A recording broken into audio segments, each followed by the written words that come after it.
लहू शराब है मोहब्बत पार्ट 4। मीशा बेटा मेरे कमरे में आना।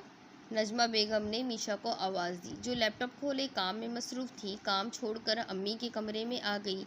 जी अम्मी, कुछ कह रही थी आप? हाँ बैठो बेटा, कुछ बात करनी है। मीशा वहीं बेड पर बैठ गई। तुमसे कुछ ज़रूरी बात करनी है बेटा। जानती हो घर कैसे बनता है?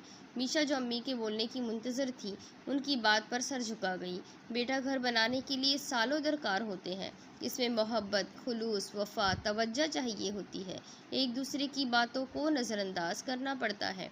कुर्बानी देने से बनते हैं घर, कभी ख्वाहिशों की तो कभी ख्वाबों की, कभी मोहब्बत की तो कभी आरज़ुओं की।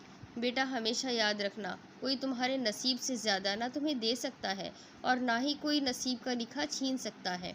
बेटा, ज़ारून तुम्हारा नसीब था, इसलिए तुम्हें मिला।